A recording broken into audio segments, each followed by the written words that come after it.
নমস্কাৰ বন্ধু-বান্ধৱীসকল, আপোনালোকক আমাৰ ইউটিউব চেনেলত আজিবোৰ টেকনলজিৰ স্বাগতম জনাইছোঁ। বন্ধু-বান্ধৱীসকল, আজিৰ সন্ধিয়াৰ আটাইতকৈ গুৰুত্বপূৰ্ণ খবৰ আপোনালোকৰ বাবে লৈ আহিছোঁ। এই খবৰকেইটা আপোনালোকৰ বাবে বহুতেই গুৰুত্বপূৰ্ণ, গতিকে ভিডিঅ'টো স্কিপ নকৰাকৈ প্ৰথমৰ পৰা শেষলৈকে চাই থাকক। আৰু যদিহে চেনেলটোত নতুনকৈ আহিছে, চেনেলটো ছাবস্ক্ৰাইব কৰি কাষতে বেল আইকন প্ৰেছ কৰি দিব। আমাৰ এনেকুৱা ধৰণৰ নতুন নতুন আপডেটবোৰ প্ৰত্যেক দিনাই সকলোতকৈ আগত নটিফিকেশ্যন পাই যাবলৈ। আৰু ভিডিঅ'টো আৰম্ভ কৰাৰ আগতে এতিয়ালৈকে যদি লাইক কৰা নাই, লাইক কৰি দিব আৰু শ্বেয়াৰ কৰিব নাপাহৰিব। আজিৰ প্ৰথমটো গুৰুত্বপূৰ্ণ খবৰ ওলাই আহিছে। অৱশেষত ভংগ হ'ল বিজেপি BPFৰ মিত্ৰতা, আনুষ্ঠানিক ঘোষণা মন্ত্ৰী হিমন্ত বিশ্ব শৰ্মাৰ। BTC নিৰ্বাচনী প্ৰচাৰ সভাত এতিয়া হিমন্ত বিশ্ব শৰ্মাই প্ৰায় আক্ৰমণৰ লক্ষ্য কৰি লৈছে BPF দলৰ লগতে হাগ্ৰামা মহিলাৰীক। আৰু তেতিয়াৰ পৰাই অনুমান কৰা হৈছিল যে আহিবলগীয়া সময়ত হয়তো নাথাকিব বিজেপি আৰু BPFৰ মিত্ৰতা, আৰু অৱশেষত সেয়াই সঁচা প্ৰমাণিত হ'ল। বৃহস্পতিবাৰে সংবাদমেল সম্বোধন কৰি মন্ত্ৰী হিমন্ত বিশ্ব শৰ্মাই বিজেপি BPFৰ মিত্ৰতা ভংগৰ আনুষ্ঠানিক ঘোষণা কৰে। মন্ত্ৰী হিমন্ত বিশ্ব শৰ্মাই কয় যে 2016 বিধানসভা নিৰ্বাচনৰ পৰা 5 বছৰৰ বাবে BPFৰ সৈতে মিত্ৰতা আছিল বিজেপি দলৰ। এই 5 বছৰ সম্পূৰ্ণ হোৱাৰ পিছত আকৌ কোনো ধৰণৰ নতুনকৈ মিত্ৰতা নহয় BPFৰ সৈতে। 2021 চনৰ বিধানসভা নিৰ্বাচনত BTAD অঞ্চলৰ বিধানসভা সমষ্টিত বিজেপিয়ে অকলে প্ৰতিদ্বন্দ্বিতা কৰিব বুলিও জনায় মন্ত্ৰী হিমন্ত বিশ্ব শৰ্মাই। ইফালে বিজেপি BPFৰ মিত্ৰতাৰ সন্দৰ্ভত দিল্লীতো কোনো ধৰণৰ আলোচনা নহয় বুলি স্পষ্টকৈ জনাই দিয়ে মন্ত্ৰী হিমন্ত বিশ্ব শৰ্মাই। BPFৰ লগত 5 বছৰৰ বাবেহে মিত্ৰতা হৈছিল বিজেপিৰ, ডক্টৰ শৰ্মা। অহা বিধানসভা নিৰ্বাচনত হাগ্ৰামা মহিলাৰ নেতৃত্বাধীন BPF দলৰ সৈতে বিজেপিৰ মিত্ৰতা নহয়। সন্ধিয়া মহানগৰী হোটেল ৰেডিচন ব্লুত আয়োজিত এখন সংবাদমেলত ৰাজ্যৰ বিত্ত, স্বাস্থ্য, শিক্ষা, লোক নিৰ্মাণ বিভাগৰ মন্ত্ৰী তথা নেডাৰ আহ্বায়ক ডক্টৰ হিমন্ত বিশ্ব শৰ্মাই কথা স্পষ্ট কৰি দিয়ে।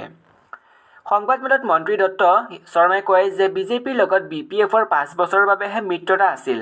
5 বছৰ পাছত সেই মিত্ৰতা নৱীকৰণ নহয়। 2021 চনৰ বিধানসভা নিৰ্বাচনত BTCৰ অধীনস্থ প্ৰতিটো বিধানসভা সমষ্টিত বিজেপিয়ে নিজাববীয়াকৈ প্ৰতিদ্বন্দ্বিতা কৰিব। মন্ত্ৰী ডক্টৰ শৰ্মাৰ আজি এই ভাষ্যৰ পাছত বিজেপি BPFৰ 5 বছৰীয়া বন্ধুত্বৰ অৱসান ঘটাটো স্পষ্ট হৈ পৰিল।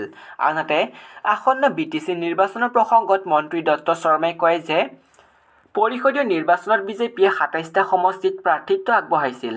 সেই 27টা সমষ্টিত বিজেপি BPFৰ সৈতে প্ৰত্যক্ষ প্ৰতিদ্বন্দ্বিতা হ'ব। UPPL এই সমষ্টিকেইটাৰ তৃতীয় বা চতুৰ্থ স্থানত থাকিব। পৰিষদৰ বাকী 13টা সমষ্টিত BPF আৰু UPPLৰ মাজত প্ৰতিদ্বন্দ্বিতা হ'ব। ইপিনে আছুৰ উদ্যোগত গঠিত নতুন ৰাজনৈতিক দল অসম জাতীয় পৰিষদ আৰু কৃষক মুক্তি সংগ্ৰাম সমিতিৰ উদ্যোগত গঠিত ৰাইজৰ দলক এক প্ৰকাৰ প্ৰত্যক্ষ কৰি মন্ত্ৰী ডক্টৰ শৰ্মাই দুয়োটা দলকে একত্ৰিত হোৱাৰ আহ্বান জনায়। নতুনকৈ আত্মপ্ৰকাশ কৰা দলসমূহক তেওঁ ইতিপূৰ্বে একত্ৰিত হ'বলৈ পৰামৰ্শ দিয়া বুলি উল্লেখ কৰি তেওঁ কয় যে ইতিমধ্যে দলবোৰে তেওঁৰ সেই পৰামৰ্শ গ্ৰহণ কৰি প্ৰত্যেকে এটা সমষ্টিত এজনকৈ প্ৰাৰ্থী থিয় কৰোৱাৰ বিষয়ে কৈছে। অনাগত দিনত তেওঁলোক মহাজোঁটৰ অংশীদাৰ হ'ব লাগে নে নালাগে সেই সম্পৰ্কত তেওঁ পাছত পৰামৰ্শ আগবঢ়াব। অহা জানুৱাৰী-ফেব্ৰুৱাৰী মাহত তেওঁ সেই বিষয়ে ক'ব। ইফালে দুলীয়াজানত চলি থকা আছুৰ অধিৱেশনৰ পাছতে একাংশ আছু নেতাই ৰাজনৈতিক দলত যোগদান কৰাৰ প্ৰসংগত তেওঁ কয় যে ছাত্ৰ হৈ থকা অৱস্থাত কোনেও ৰাজনীতিলৈ আহিব নালাগে। শিক্ষামন্ত্ৰী হিচাপে তেওঁ সেই পৰামৰ্শ আগবঢ়াইছে।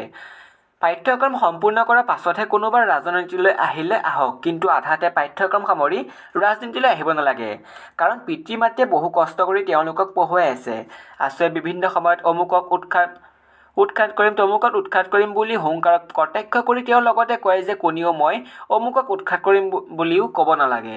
উৎখাত কৰা মালিক হৈছে অসমৰ 3 কোটি লোক। ৰাজনৈতিক ৰাইজক আহ্বান জনাব পাৰে, কিন্তু নিজে উৎখাত কৰিম বুলি ক'ব নালাগে। অৱশ্যে ছাত্ৰই ৰাজনীতি ইমান উমান নাপায় বাবে তেনেদৰে কৈ আহিছে বুলি মন্তব্য ডক্টৰ শৰ্মাই। ভাল খবৰ, ৰাজ্যৰ 22 সহস্ৰাধিক NHMৰ কৰ্মচাৰীৰ চাকৰি ম্যাদ বৃদ্ধিৰ সিদ্ধান্ত। স্বাস্থ্যমন্ত্ৰী ডক্টৰ হিমন্ত বিশ্ব শৰ্মাৰ অধ্যক্ষতাত যোৱা 7 জুনতে NHMৰ কৰ্মচাৰীৰ চাকৰি ম্যাদ বৃদ্ধিৰ সন্দৰ্ভত প্ৰথমবাৰলৈ আনুষ্ঠানিকভাৱে সিদ্ধান্ত লোৱা হৈছিল। ৰাষ্ট্ৰীয় স্বাস্থ্য অভিযানৰ ঠিকাভিত্তিক কৰ্মচাৰীৰ বাবে ভাল খবৰ। 60 বছৰলৈ সুৰক্ষিত হ'ব কৰ্মচাৰীসকলৰ চাকৰি। এই সন্দৰ্ভত ইতিমধ্যে আৰম্ভ হৈছে প্ৰাৰম্ভিক প্ৰক্ৰিয়া। উল্লেখযোগ্য যে কৰোনা মহামাৰীৰ বিৰুদ্ধে যুঁজত প্ৰধান ভূমিকা পালন কৰা ৰাষ্ট্ৰীয় স্বাস্থ্য মিছনৰ কৰ্মচাৰীসকলৰ মনত থকা অনিশ্চয়তা দূৰ কৰিবলৈ এই সিদ্ধান্ত লৈছে ৰাজ্য চৰকাৰে। এই সন্দৰ্ভত যোৱা ২৭ আগষ্টত অসম চৰকাৰৰ স্বাস্থ্য আৰু পৰিয়াল কল্যাণ বিভাগৰ উপ সচিব সৌৰভ সেনাপতিয়ে NHMৰ মিছন সঞ্চালকালয়লৈ পত্ৰ প্ৰেৰণ কৰি ঠিকাভিত্তিক কৰ্মচাৰীসকলৰ চাকৰিৰ ম্যাদ বৃদ্ধি, EL, CL, মাতৃকালীন ছুটী, গ্ৰেজুৱেটি আদি সুবিধা প্ৰদানৰ প্ৰস্তাৱ প্ৰেৰণ কৰিছিল। ইফালে মিছন সঞ্চালকৰ কাৰ্যালয়ত যোৱা ৪ ছেপ্টেম্বৰত ৰাষ্ট্ৰীয় স্বাস্থ্য অভিযান অসমৰ কৰ্মচাৰী সন্থাৰ বিষয়ববীয়াসকলে সঞ্চালকৰ সৈতে এই দাবীসমূহ পূৰণৰ বাবে এখন আলোচনাতো মিলিত হৈছিল। ইতিমধ্যে বিভাগৰ উপ সচিবে প্ৰেৰণ কৰা প্ৰস্তাৱৰ সন্দৰ্ভত বিশদভাৱে আলোচনা কৰা হৈছিল সভাত। উল্লেখযোগ্য যে স্বাস্থ্যমন্ত্ৰী ডক্টৰ হিমন্ত বিশ্ব শৰ্মাৰ অধ্যক্ষতাত যোৱা ৭ জুনতে NHMৰ কৰ্মচাৰীৰ ম্যাদ বৃদ্ধিৰ সন্দৰ্ভত প্ৰথমবাৰলৈ আনুষ্ঠানিকভাৱে সিদ্ধান্ত লোৱা হৈছিল। কৰোনা সংহাৰ, ২০ নৱেম্বৰৰ পৰা সান্ধ্য আইন ঘোষণা। নিতৌ বৃদ্ধি হোৱা কৰোনা আক্ৰান্ত ৰোগীৰ সংখ্যাই দেশত ভয়ংকৰ ত্ৰাসৰ সৃষ্টি কৰিছে। কেৱল দেশত নহয়, সমগ্ৰ বিশ্বতে কৰোনা ভয়ংকৰ ৰূপ ধাৰণ কৰিছে। ইয়াৰ ওপৰত ভিত্তি কৰি বহু ঠাইত পুনৰ লকডাউন দিয়া হৈছে। ইয়াৰ মাজতে গুজৰাট আহমেদাবাদৰ চহৰত কৰোনা সংক্ৰমণ ৰোধ কৰাৰ বাবে শুকুৰবাৰৰ পৰা নিগম সীমাৰ অন্তৰ্গত ৫৭ ঘণ্টা সান্ধ্য আইন ঘোষণা কৰা হৈছে। এক প্ৰেছ বিজ্ঞপ্তিত কোৱা হৈছে যে গুজৰাটত বৃদ্ধি হোৱা কৰোনা আক্ৰমণ ৰোগীৰ ওপৰত লক্ষ্য ৰাখি ২৩ নৱেম্বৰৰ পৰা মাধ্যমিক বিদ্যালয় আৰু মহাবিদ্যালয় খোলাৰ সিদ্ধান্তৰ ওপৰত বাধা আৰোপ কৰা হৈছে। আহমেদাবাদত ২০ নৱেম্বৰৰ নিশাৰ পৰা সান্ধ্য আইন আৰম্ভ হ'ব আৰু ২৩ নৱেম্বৰ পুৱাৰ সমাপ্ত হ'ব। নৱেম্বৰ মাহতে ৰাজ্যলৈ ১০০খন আঁচনি আগবঢ়াব এই বিভাগটোৱে। এখন দুখন নহয়, নৱেম্বৰ মাহতে ১০০খন আঁচনি ৰূপায়ণ কৰিব ৰাজ্যৰ ব্যাগম জলসম্পদ বিভাগে। এই ঘোষণা কৰিছে জলসম্পদ মন্ত্ৰী কেশৱ মহন্তই। টিয়ক সমষ্টিৰ কাৱৈমাৰীত জাঁজি নদীৰ খহনীয়া প্ৰতিৰোধৰ বাবে গ্ৰহণ কৰা এখন আঁচনিৰ শুভাৰম্ভ কৰি এই কথা সদৰি কৰিছে মন্ত্ৰীগৰাকীয়ে। সাংবাদিকৰে হোৱা এক বাৰ্তালাপত তেওঁ কয়, স্বাভাৱিকতে বাৰিষা আহিলেহে জলসম্পদ বিভাগে সাৰ পায় বুলি এক অভিযোগ দীৰ্ঘদিনৰে পৰা শুনিবলৈ পোৱা যায়। কিন্তু এতিয়া আৰু সেই অভিযোগ শুনিব লগা নহয়। খৰালিৰ দিনতে তেওঁৰ বিভাগে সকলো আঁচনি ৰূপায়ণ কৰাৰ ব্যৱস্থা কৰিছে। ইতিমধ্যে ৰাজ্যৰ ভিন্ন প্ৰান্তত সাধাৰণ ৰাইজ উপকৃত হোৱাকৈ নৱেম্বৰ মাহৰ ভিতৰতে ১০০খন আঁচনি ৰূপায়ণ কৰা হ'ব বুলি মন্তব্য মন্ত্ৰীগৰাকীৰ। ইপিনে নিজ বিভাগৰ বিষয়া কৰ্মচাৰীসকলৰ কৰ্মদক্ষতাক প্ৰশংসাৰ উপচাই পেলাই মন্ত্ৰীগৰাকীয়ে। তেওঁ কয়, জলসম্পদ বিভাগৰ কৰ্মচাৰীসকলে যথেষ্ট ত্যাগ স্বীকাৰ কৰিব লগা হয়।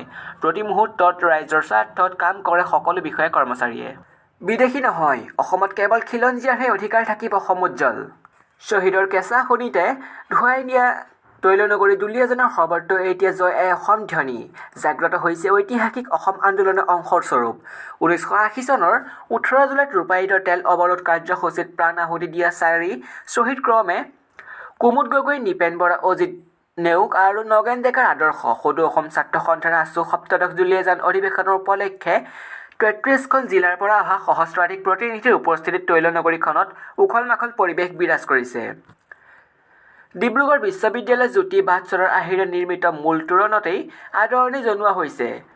প্ৰতিনিধিবৰ্গক কালি দ্বিতীয় দিনা জনসমুদ্ৰত পৰিণত হোৱা অধিৱেশনথলী চলাকটকী খেলপথাৰ ৰূপান্তৰ কৰা হয় উত্তৰ পূৰ্বাঞ্চলৰ বিভিন্ন জাতি জনগোষ্ঠীৰ বাৰেহৰণীয়া কৃষ্টি সাংস্কৃতিক সমন্বয় সেতুলৈ। বিশেষকৈ প্ৰায় ৫ কিলোমিটাৰজোৰা সাংস্কৃতিক শোভাযাত্ৰাই মন মোহিলে দুলীয়াজানবাসীক। অসমীয়া গ্ৰাম্য সমাজৰ পৰম্পৰাগত লোকাচাৰ শৈলী, ৰীতি নীতি আদি সম্পূৰ্ণৰূপে প্ৰতিফলিত হয় এই বৰ্ণাঢ্য সমন্বয় সাংস্কৃতিক শোভাযাত্ৰাত।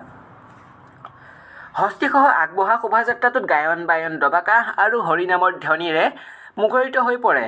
সমগ্ৰ দুলীয়াজান পৰিভ্ৰমণ কৰাৰ বৰ্ণাঢ্য শোভাযাত্ৰাৰ নেতৃত্বত প্ৰদান কৰা আছুৰ মুখ্য উপদেষ্টা সমুজ্জ্বল কুমাৰ ভট্টাচাৰ্য, সভাপতি দীপাংকৰ কুমাৰ নাথ আৰু সাধাৰণ সম্পাদক লুৰিণজ্যোতি গগৈ উপস্থিত আছিল। অসম জাতীয়তাবাদী যুৱ ছাত্ৰ পৰিষদৰ সভাপতি ৰাণা প্ৰতাপ বৰুৱা, অভিনেতা অৰুণ হাজৰিকা আৰু কণ্ঠশিল্পী দীপলীনা ডেকাই দুলীয়াজানৰ ৰাজপথেৰে আগবঢ়া সমন্বয়ৰ সাংস্কৃতিক শোভাযাত্ৰা উদ্বোধন কৰি আছুৰ মুখ্য উপদেষ্টা ডক্টৰ সমুজ্জ্বল ভট্টাচাৰ্যই নিজ ভাষণত কয়, অসমৰ জাতি জনগোষ্ঠী তথা বিভিন্ন ধৰ্মাৱলম্বী লোকক একতাৰ দোলেৰে বান্ধি ৰাখিবলৈ সদৌ অসম ছাত্ৰ সন্থাই আৰম্ভণিৰ পৰাই প্ৰয়াস কৰি আহিছে। আজি এই সমন্বয়ৰ শোভাযাত্ৰা তাৰেই তাৎপৰ্যপূৰ্ণ বহন কৰিছে। সংস্কৃতিৰ দোলেৰে জাতীয় জীৱন সমৃদ্ধ হৈছে, ভাষা সংস্কৃতি চহকী হৈছে। সেইদৰে ভাষণ প্ৰসংগত ৰাজনীতিয়ে সমাজ ভাঙে, সংস্কৃতিয়ে সমাজ গঢ়ে বুলি মন্তব্য কৰি তেওঁ কয় যে জাতি জনগোষ্ঠীৰ সংস্কৃতিৰ সমাহাৰে তথা সাংস্কৃতিক পদক্ষেপেৰে একতাৰ বাটটোৰো আগবঢ়াব লাগিব। অসমত বিদেশী মৌলবাদী আদি সাম্প্ৰদায়িকতাৰ স্থান নাই, কেৱল থাকিব খিলঞ্জীয়াৰ অধিকাৰ আৰু প্ৰভুত্ব। প্ৰসংগক্ৰমে মহাপুৰুষ শ্ৰীমন্ত শংকৰদেৱ লাচিত বৰফুকন চুকাফাই দেখুৱাই যোৱা পথেৰে কেনেকৈ অসমীয়া সমাজখনে জাতীয় জীৱনত আগবাঢ়ি যাব লাগিব তাৰ আদৰ্শগত ব্যাখ্যা তেওঁ দাঙি ধৰে। কাৰ্যসূচী আৰম্ভণিতে আছৰৰ সভাপতি দীপাংকৰ কুমাৰ নাথে শুকুলা হংসৰাজৰ পিঠিত মূল পতাকা উত্তোলন কৰি ডিব্ৰুগড় জিলাখনৰ শৈক্ষিক ক্ষেত্ৰখনৰ প্ৰতিচ্ছবি এক থুলমূল ব্যাখ্যা দাঙি ধৰে। তাহানিতে অসম আন্দোলনত জিলাখনৰ মহাবিদ্যালয়সমূহৰ ভূমিকা অনস্বীকাৰ্য বুলিও তেওঁ মন্তব্য কৰে।